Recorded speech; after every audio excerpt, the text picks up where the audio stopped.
All you got to do is join the team. There's a new team on the ground. We're both healthy and strapping young men. Are you going to London?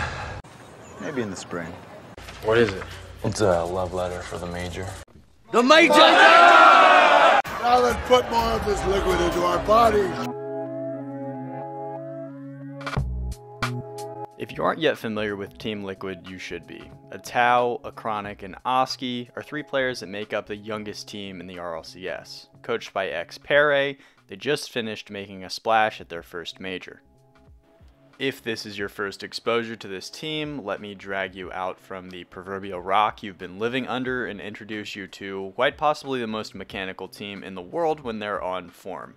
Now, along with those mechanics, this team is also the youngest that we had just performing at the major that we had at the Copper Box in London. And we're starting out here with AcroniK, who is my favorite player on the team and is also the oldest at 16 years old. Now, we see from this redirect he has here and all of the plays that we're going to have to follow, this team really knows how to put up some real highlights time and time again. Now, our guy AcroniK here, he just has complete control of the ball in the air. He can get to his flip reset whenever he wants. He can drive into an air dribble from the ground, either sidewall, his own backboard, wherever. And although his .55 goals per 5 minutes are the lowest on the team, I often find his goals to be the most impressive, especially from Liquid's performance in the third spring regional. He just put up a ton of goals that were mind-bending, to say the least. Now, it's no mistake why this team is going to be the youngest at a lot of competitions we have going forward. That was intentional in their kind of odd approach to team building, grabbing Oski and Atow before they were old enough to actually play at events. That's why the spring regionals were the first times we saw them in RLCS competition. AcroniK and Oski are kings of speed, finishing third and first respectively in the spring for boosts per minute. This team really loves to push the pace and pressure teams. A great example of that push is Oski here using a flick from the Rocket Gods to counter on BDS. Or in this play here, Atow rocking the beautiful Fennec liquid decal to Oski, who doubles with just the lightest little touch off the backboard for a change of pace. We're pushing fast, fast, fast. Astral thinks it's going to fly in. Oski just drops it right behind him. There's a difference between playing fast and playing with intentional pace and pressure, and this clip here really shows off the difference. Oski with the interception goes the other way, keeps the ball pinned in the corner for another interception on this play, and then goes for the dunk. This speed is not just something that we saw in some regional events versus some teams who can't handle pressure. We just saw it there against BDS. This is something that they used a lot in the major as well. Oski sometimes even opting for something closer to, just kind of ball chasing almost.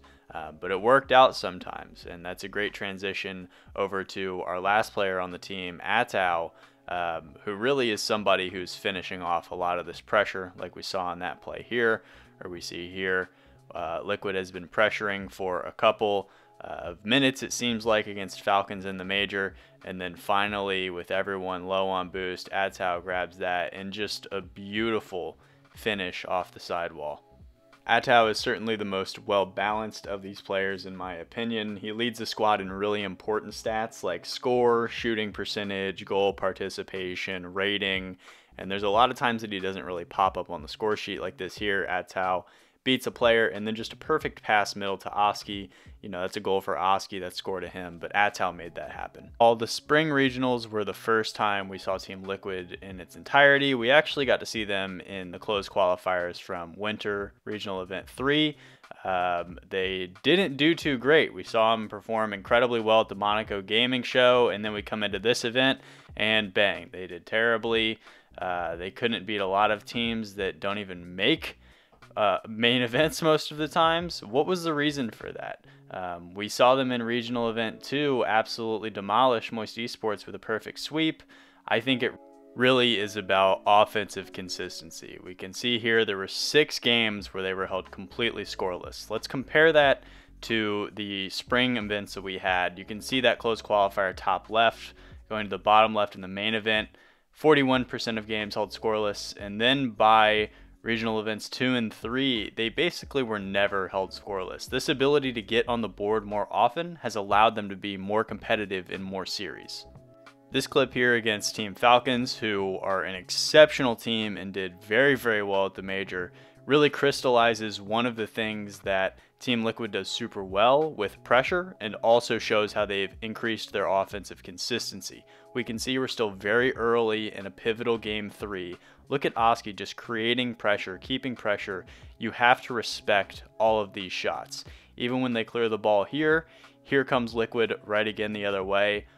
Still pressuring the goal. Here comes Oski, big boost steal in the corner. Falcons is basically empty. Here comes AcroniK for his go at it. And eventually, Falcons just crumble.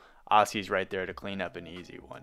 So now we see that a minute into the game, they're on the board after creating a ton of pressure.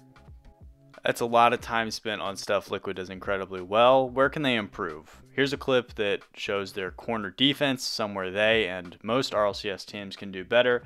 We see Seiko single-handedly is able to keep them pinned in the corner. Monkey Moon puts it away.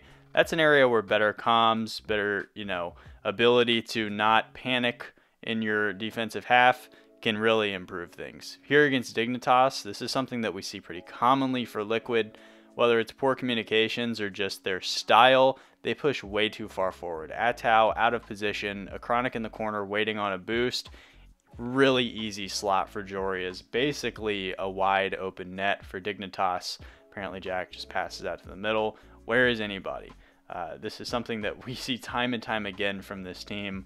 Leading into this clip here, we see Team Falcons trying to pressure. AcroniK dodges that bump there, but then he goes to the corner for a boost. Atow's pushed way too far forward. Several players commit, and it just leads to a wide open goal here for Falcons. Oski bumps it a little high. There go two players flying past. That's about as easy as a goal as Khaled's going to get from the major. At its highest level, Rocket League is a game that is won by instances, fractional plays, and a couple of things here that I think age and experience will change over time are just not being very smart in high pressure situations late in the game. Atow here has so much space, basically just turns the ball over for no reason, and that was after Oski just lobbed one on net.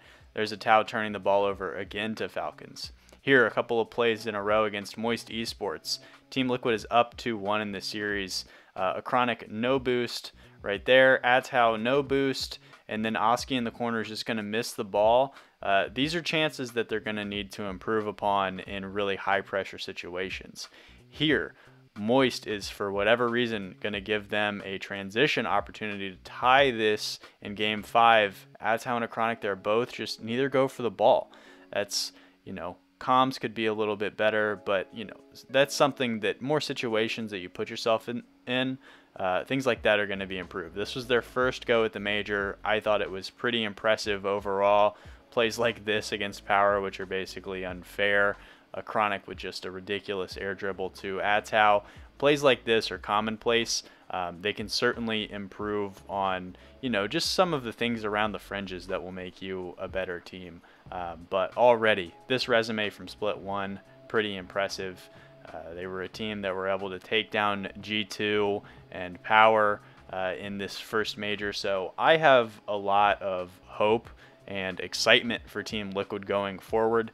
They're kind of taking the same path that we saw from Moist Esports, a super young team who gets put together and basically takes the world by storm. Really loved watching them over their first split in the major. Excited to see them moving forward as well. What do you guys think? Please let me know in the comments below. And as always, thank you so much for your time and have a great day.